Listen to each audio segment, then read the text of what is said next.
everyone, this is Dr. Resha Shukla. Welcome back to my channel, and today we are going to discuss a very important topic, 7 C's of effective communication.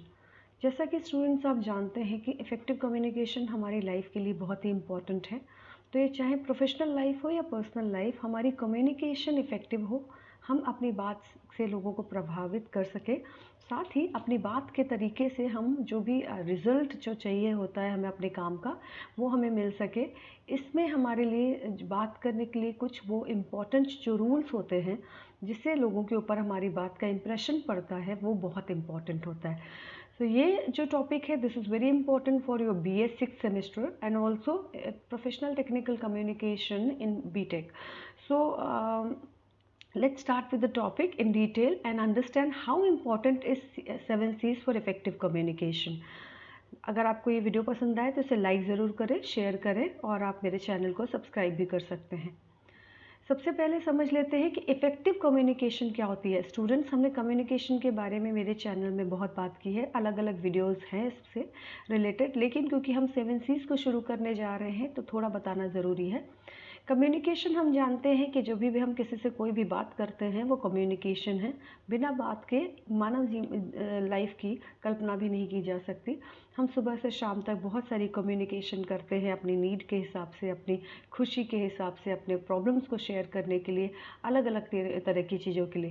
साथ ही जब हम professional life का हिस्सा होते हैं, वहाँ पे तो हम किसी एक भी घंटा नहीं बिता सकते बिना कम्युनिकेशन के, चाहे वो रिटन हो या ओरल कम्युनिकेशन हो। इस यहाँ पे मैं बताते चलूँ, ओरल कम्युनिकेशन जो आप बोल के करते हैं और रिटन कम्युनिकेशन वो होती है स्टूडेंट्स जो आप लिख कर करते हैं।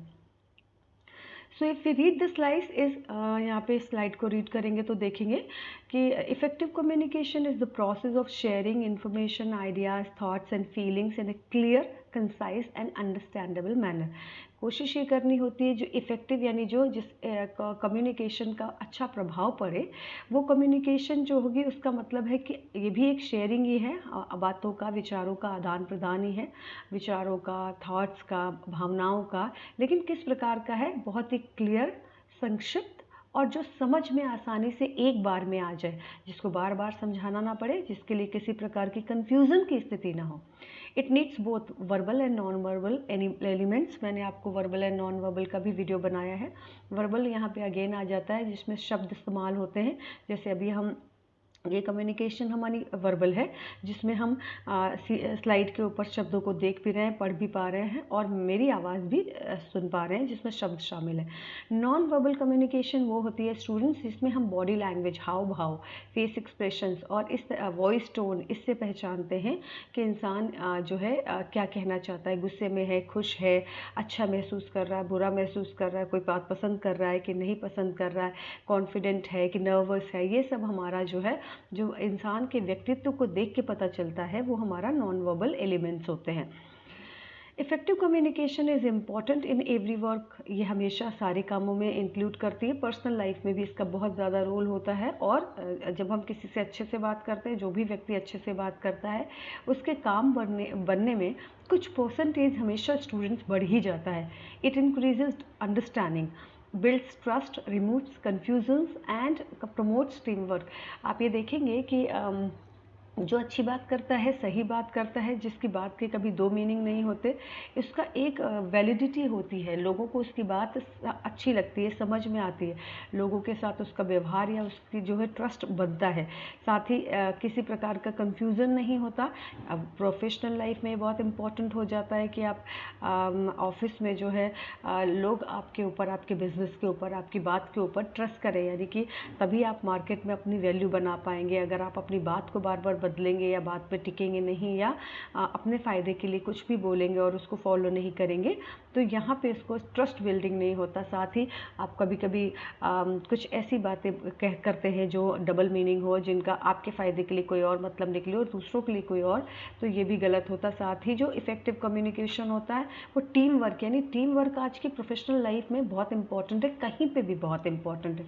किसी बड़े काम को अंजाम देने के लिए बहुत इंपॉर्टेंट होता है कि लोग मिल के साथ काम करें, और एक टीम लीडर होता है। तो चाहे टीम लीडर हो या टीम मेंबर हो, वो जब आपस में एक दूसरे से कोऑर्डिनेट करके अच्छी बातचीत करके चलते हैं, ऐसी बात नहीं करते जो रूड हो, अग्रेसिव हो या हर्ट करने वाली हो, तो ना किसी प्रकार का स्ट्रगल आता है, वो कम्युनिकेट और काम भी अच्छा होता है। It helps students to express themselves confidently, articulate their ideas and influence others positively. आप देखते हैं कि जिनकी कम्युनिकेशन स्किल अच्छी होती है, जो अपनी बात समय पे कह पाते हैं, अच्छे से कह पाते हैं, उनके व्यक्तित्व में अलग से ही कॉन्फिडेंस झलकता है। आर्टिकुलेशन ऑफ देयर आइडियाज़ का मतलब विचार स्टूडेंट्स हर किसी के दिमाग में होते हैं। क्लासरूम में बैठे हुए हर स्टूडेंट के दिमाग में मैडम जब क्वेश्चन पूछती हैं तो दिमाग में वो विचार होते हैं, कुछ ना कुछ तो आंसर स्टूडेंट्स हर किसी के पास होता है, पर हर कोई वो आंसर दे नहीं पाता, सिर्फ चंद स्टूडेंट ही दे पाते हैं। कारण अपने विचारों को शब्दों का जो है एक पहनावा देके उसको प्रेजेंट करना हर किसी की बस की बात नहीं है। इनफैक्ट वो करेज, वो कॉन्फिडेंस ही नहीं कई लोगों में होता है कि शब्द है पर उनको अच्छे से कह पाएँ, क्योंकि उन्हें लगता है कि शायद वो कह नहीं पाएंगे। तो ये कम्युनिकेशन का ही एक करिश्मा होता है कि अगर आपकी कम्युनिकेशन अच्छी है तो आप कह पाते हैं। चलिए जानते हैं आज हम 7 C's के बारे में। सबसे पहले है clarity, conciseness, concreteness, correctness, coherence, completeness and courtesy. ये 7 C's हैं जिनको फॉलो करके हम अपनी कम्युनिकेशन को बहुत अच्छा बना सकते हैं। इस बात को यहाँ जानते हैं स्टूडेंट्स कि ये ही क्यों इम्पॉर्टेंट है, क्योंकि इन 7 C's में आप देखेंगे कि हर एक चीज़ शामिल हो गई है। क्लैरिटी में हमारी कम्युनिकेशन एकदम सीधी और साफ है, जिसमें किसी भी व्यक्ति को कोई कन्फ्यूज़न नहीं है। कंसाइसनेस में हम दो टूक बात कर रहे हैं, और इसी तरीके से हम देखते हैं कंक्रीटनेस का मतलब ये हो रहा है कि हमने तथ्य, फैक्ट्स को शामिल किया है, हम अपनी बात कभी भी प्रूव कर सकते हैं।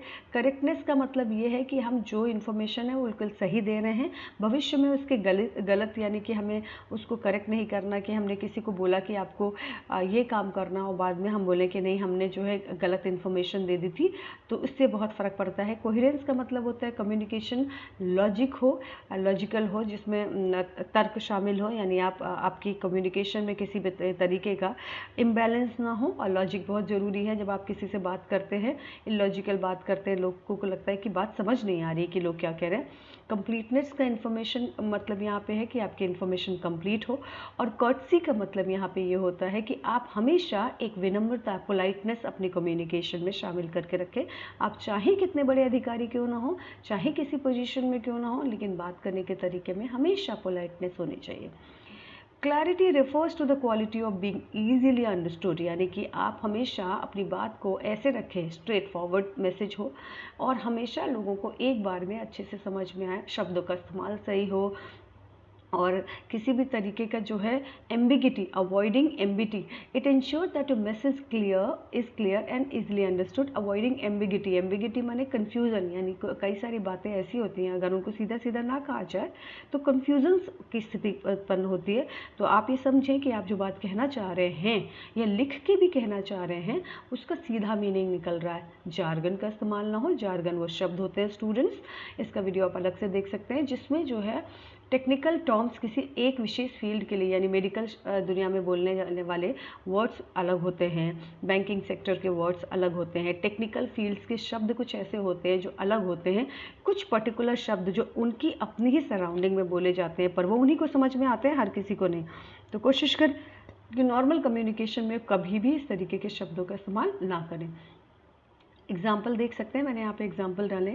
इफेक्टिव कम्युनिकेशन कैसे लिखी जाएगी? अगर किसी को कुछ बात करनी है, please submit your report by Friday November 5th to ensure timely review.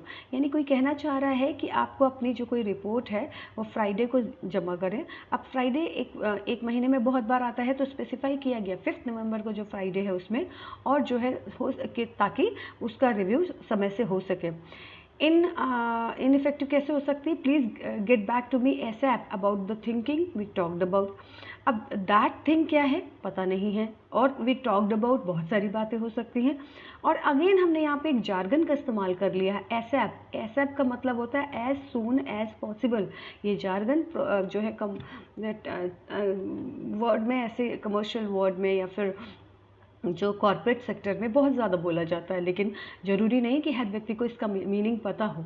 तो आपने ऐसे बोला तो सामने वाले को पता नहीं हो सकता, और पता ही नहीं चल रहा है इस वाले से कि क्या बात करनी है।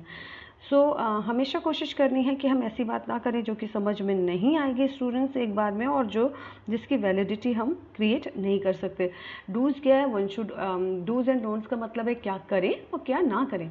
तो डूज में आता है कि हमेशा सिंपल लैंग्वेज रखें, कन्फ्यूजन्स को अवॉइड करें और कंप्लीट डिटेल दें।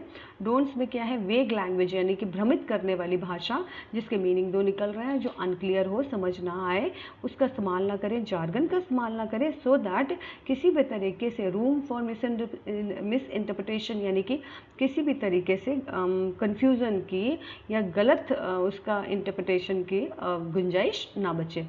दूसरा है कंसाइसनेस।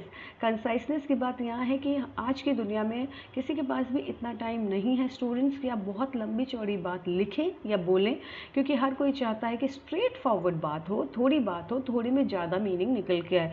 आप ये वीडियो देख रहे हैं, आप बिल्कुल नहीं चाहेंगे कि इसमें बहुत सारी इधर उधर की बातें हों, आप चैनल बदल देंगे। So you should always be careful when you are talking और you are writing. You should always maintain conciseness. Conciseness का मतलब है इन शॉर्ट आप बात करें, डायरेक्ट बात करें और जितनी ज़रूरत हो उतनी बात करें। So conciseness means expressing ideas information briefly and directly without unnecessary elaboration, यानी डायरेक्टली हो और जितना हो सके शॉर्ट हो, और अननेसेसरी एलाबोरेशन यानी ज़्यादा बढ़ा चढ़ा के, वर्बोसिटी यानी शब्दों का बहुत ज़्यादा इस्तेमाल करने की ज़रूरत नहीं है। इफेक्टिव कैसे हो सकती है, हम किसी को बोल रहे हैं the meeting starts at 9 AM sharp, please be on time, तो एक इन्फॉर्मेशन कन्वे हो गया। दूसरा क्या है, the meeting will commence promptly at 9 o'clock in the morning, so it would be greatly appreciated if you could ensure a punctuality। ये थोड़ी सी decorated language है, घुमा फिरा के बात की गई है, इसमें थोड़े से एडजेक्टिव्स का इस्तेमाल किया गया है। कुछ जगह पे आप कोई नॉवल पढ़ रहे हैं, कुछ ऐसी चीज़ें कर रहे हैं, वहाँ पे जो है साहित्य की दुनिया में ये भी एक तरीके का एक कम्युनिकेशन होती है जहाँ पे आप शब्दों को घुमा के और बहुत लच्छेदार बातें करते हैं तो लोगों को अच्छा लगता है। But when we talk about professional life, वहाँ पे कोशिश की जाती है कि आप सीधे सीधे बात करें ताकि लोगों को एक बार में क्लिक करे और समझ आए, उसी सेंटेंस को बार बार पढ़ने की ज़रूरत ना पड़े। डूज क्या है, get straight to the point बात करें। रिडंडेंट वर्ड्स और फ्रेजेस यानी कि बहुत सारे रिपीटिशन या बहुत सारे शब्दों का इस्तेमाल ना करें, बहुत फ्रेजेस का इस्तेमाल ना करें, बहुत मुहावरों का, इन सब का उसमें इस्तेमाल ना करें। और डोंट्स मतलब ऐसे करके बनाएं, सेम वही डोंट्स में बन जाते हैं। तो आप इस बात का बहुत अच्छे से ध्यान रखें। लिखने के हिसाब से मैंने ये स्लाइड तैयार की है। करेक्टनेस क्या है, correctness means using specific facts. Concreteness, I am so sorry, यहाँ we are talking about concreteness. Concrete का मतलब होता है कोई भी चीज़ एकदम सॉलिड है, यानी कि जिसमें कुछ भी एक्स्ट्रा नहीं है। जैसे कि स्टूडेंट्स हम कर्ड बनाते हैं मिल्क से, तो when curd is like made, तो उसमें से all necessary water is out, मतलब अननेसेसरी जो वाटर होता है मिल्क के अंदर वो बाहर हो जाता है, और ना उसका सिर्फ और सिर्फ सॉलिड कंक्रीट पार्ट बचता है। सेम बात होती है जब हम वर्ड इस्तेमाल करते हैं कंक्रीट, तो इसका मतलब है हमारी बातचीत में किसी भी प्रकार की यूजलेस चीज़ नहीं है और ये बिल्कुल सॉलिड है और इसमें वो फैक्ट के हिसाब से आधारित है। टेक्निकल कम्युनिकेशन में हम जब कंक्रीटनेस वर्ड्स का इस्तेमाल करते हैं या सोचते हैं कि हम we are talking about concrete words, तो इसका मतलब होता है कि हम वो बात कर रहे हैं जिसमें डेटा शामिल है, जिसमें फैक्ट्स शामिल हैं और जिसमें हम जो है अगर हमें ज़रूरत पड़ेगी तो हम प्रूफ दे सकते हैं। जैसे कि अभी यहाँ पे बात की जा रही है इफेक्टिव कम्युनिकेशन को देखें, the sales increase by 15% compare to the same quarter last year, and दूसरा है the sales showed improvement compare to the last year. दोनों में अंतर है। ऊपर वाले में हमने एक फिगर दे दिया है, द सेल्स इंक्रीज्ड बाई 15, यानी कि सेल जो है 15% बढ़ी है, नीचे कोई परसेंट नहीं दिया है। दूसरा ये भी डिस्कस किया है, लास्ट ईयर नहीं, सेम क्वार्टर, यानी जिस क्वार्टर में, मान लीजिए हम आज बैठे हुए हैं जनवरी से मार्च वाले क्वार्टर में, तो हम लास्ट ईयर के जनवरी से मार्च क्वार्टर की ही बात कर रहे हैं कि भाई लास्ट क्वार्टर में 15% बढ़ी थी। और नीचे वाले में हमने ओवरऑल दे दिया और कोई डेटा नहीं दिया और इस तरीके से कोई फिगर नहीं। तो बिजनेस के वर्ड में इस तरीके की फिगर से कोई बहुत ज़्यादा फायदा नहीं होता। सो प्रोवाइड स्पेसिफिक डेटा, डूज में आता है। डेटा हमेशा प्रोवाइड करना चाहिए, एग्जाम्पल्स देने चाहिए ज़रूरत हो तो। और जब आपको कभी प्रूफ करना है तो आपके पास उसके एविडेंस, यानी कि आपके पास उसके सपोर्टिव डॉक्यूमेंट्स हो। जैसे कि अगर आप अपने बायोडाटा या रिज्यूमे में लिखते हैं, suppose you have scored 70% marks, तो 70.1%, 70.2% अगर जितना आया है आपका, आप उतना ही मेंशन कर सकते हैं, क्योंकि आपको हमेशा अपनी वो मार्कशीट प्रोड्यूस करनी होती है या शो करनी होती है। सो नेक्स्ट हम आते हैं correctness. Correctness is using specific facts, यानी कि अगर हम बात करें स्टूडेंट, तो करेक्टनेस क्या है, फैक्ट्स की बात करता है। इसमें जो है हमेशा डिटेल ऐसी होती है जो अंडरस्टैंडेबल हो, जैसे कि our office is located at 123 main street, not 231 main street. यानी कि हमेशा क्या होता है, हम कोशिश करते हैं कि अगर कहीं पे किसी को ये बताना होता है कि एड्रेस क्या है या क्या है, तो हम उसको बिल्कुल क्लियर तरीके से मतलब बताते हैं, एकदम लिख के बताते हैं। ऐसा नहीं देते हैं कि राउंड अबाउट इन्फॉर्मेशन दे दें।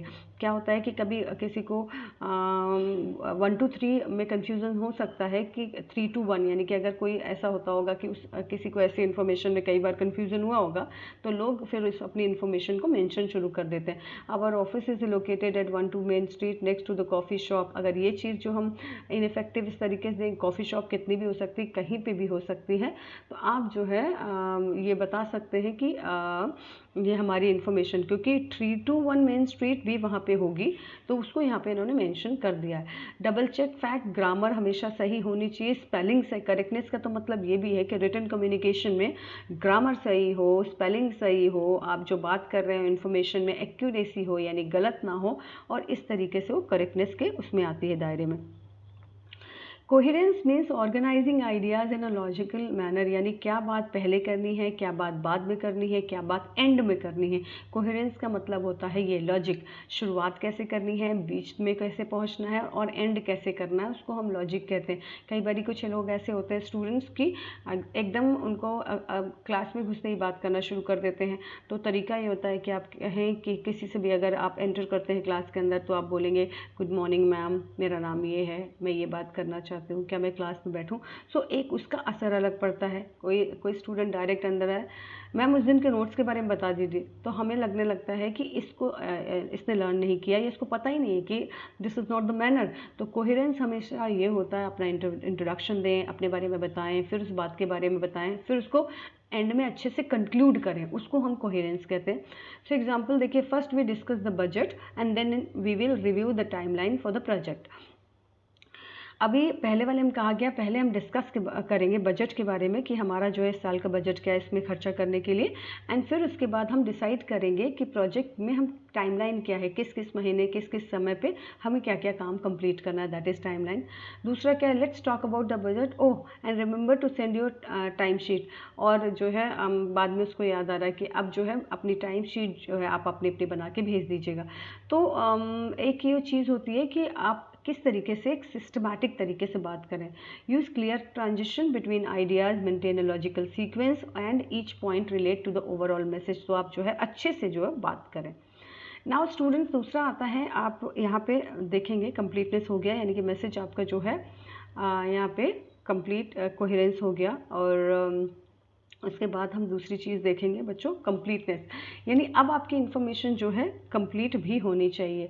Completeness means providing all necessary information to convey the message effectively, यानी आपकी जो इन्फॉर्मेशन है कंप्लीट भी होनी चाहिए, कंसाइज, टू द पॉइंट और शॉर्ट तो होनी चाहिए, लेकिन इसका मतलब ये नहीं कि कुछ इंपॉर्टेंट पॉइंट मिस कर दें। तो इफेक्टिव में देखें, please find attached the meeting agenda, minutes from the previous meeting and the quarterly financial report. कोई किसी को एक लेटर लिख रहा है और उसमें रिटन कम्युनिकेशन में तो वो बता रहा है कि इस लेटर के साथ साथ उन्होंने क्या क्या भेजा है, मीटिंग का एजेंडा क्या है, यानी होने वाली मीटिंग जो है उसमें क्या एजेंडा था, और जो मीटिंग हो चुकी है उस मीटिंग में क्या क्या बात हुई है, यानी मिनट्स, जो मीटिंग में पहली वाली मीटिंग के मिनट्स, और जो है हमारी क्वार्टरली फाइनेंशियल रिपोर्ट, और इस क्वार्टर की, इन 3 महीनों की हमारी फाइनेंशियल रिपोर्ट है, ताकि आप इसमें अगर कोई बात करना चाहें तो अपने व्यूज़ निकाल सकते हैं, पहले से पढ़ के आएंगे। तो एक तरीका है बच्चों, meeting agenda and minutes of meeting. अगर समझ में नहीं आ रहे होंगे तो इनके बहुत ही अच्छे वीडियोज़ हैं मेरे चैनल पे, आप इनको देख सकते हैं। Minutes of meeting thankfully 150K cross कर गया है, तो ये सब आप ही लोगों की वजह से हुआ है। तो please keep watching my channel and keep sharing the notes, these are only for you. So ये जो है इसमें आप देखेंगे कि सब कुछ क्लियर बताया। और दूसरा वाला, please review the meeting materials. अब मीटिंग मटेरियल्स कह के छोड़ दिया है। What is meeting material? बहुत कुछ चीज़ें होती हैं। नए लोग जो ज्वाइन किए होंगे ऑफिस, उन्हें पता भी नहीं चलेगा कि किस तरीके की चीज़ों की बात की जा रही है, लेकिन ऊपर वाले मैसेज में सारा सब कुछ ओपन करके छोड़ दिया। तो डूज में वही है कि जो है आपको सारी डिटेल्स इंक्लूड करनी है जो ज़रूरी है, और डोंट्स में है कि अननेसेसरी डिटेल को ना रखें, यानी कि इम्पॉर्टेंट को मिस ना करें लेकिन फालतू डिटेल भी ना रखें। एंड में स्टूडेंट्स आता है कर्टसी। आप सबको पता है कि जो सबसे इम्पॉर्टेंट चीज़ है हमारी लाइफ के लिए, दैट इज़ कर्टसी, यानी विनम्रता। बड़े बड़े काम जो है विनम्रता से स्टूडेंट्स हो जाते हैं। कहीं पे कोई भी प्रॉब्लम होती है, वो पोलाइटनेस के साथ की गई बात हमेशा सॉल्व हो जाती है। आप इंटरव्यू देने जाते हैं, बहुत सारी चीज़ें आपके मन के हिसाब से नहीं होती है, लेकिन आपका बिहेवियर, आपका आवाज़, आपके तरीके, आपका हाव भाव, आपका जेस्चर सामने वाले को आपके लिए पॉजिटिव सोचने के लिए मजबूर कर देता है। सो ये हमेशा है कि courtesy means being polite, respectful and considerate in communication. Polite का बच्चों मीनिंग है विनम्रता, रिस्पेक्टफुल यानी सम्मान के भाव, न सिर्फ शब्दों से बल्कि आपके चेहरे हाव भाव से भी। कंसीडरेट यानी आपकी बातों में वजन हो, आप उतनी बात करें जो ज़रूरी हो, आपका बात सोच समझ की गई है। ये सारी चीज़ें जो होती हैं बहुत इफ़ेक्टिव एक रिलेशनशिप बनाती हैं, आपका एटीट्यूड प्रोफेशनल बनाती हैं, और आपकी एक इमेज को बहुत अच्छा स्ट्रॉन्ग बिल्डअप करती हैं। तो जब भी आप किसी को बात करें, thank you for your hard work on this project, किसी से बात करते हैं तो हमेशा जो है, अगर आपको नेगेटिव बात भी करनी है तो उसके लिए पहले एक पॉजिटिव सेंटेंस का इस्तेमाल करें। अगर आपसे कुछ ज़्यादा काम भी किसी से कराना है और हेल्प लेनी, तो भी पॉजिटिव सेंटेंस का इस्तेमाल करें, बजाय इसके कि किसी को जो है क्रिटिसाइज़ करें। जैसे कि I can't believe you miss the deadline again, यानी आप किसी से कहें कि आप जो है समय से जमा नहीं कर पाए अपनी प्रोजेक्ट, आपने डेडलाइन यानी कि आखिरी तारीख मिस कर ली है, और आप रूड होके बात करें। नहीं, आप सामने वाले से ये कह सकते हैं कि आपने प्रोजेक्ट के लिए जो टाइम दिया उसके लिए थैंक यू, और प्लीज़ थोड़ा और जो है एफर्ट लगाइए, उसको टाइम से जमा कर दीजिए। So use polite language. Do's में आता है शो अप्रिशिएशन, लोगों की तारीफ़ करें उनके कॉन्ट्रीब्यूशन के लिए, एंड लोगों की फीलिंग्स का जो है एक्नॉलेज करें, एक्सेप्ट करें और उनके लिए अच्छा भाव दिखाएं।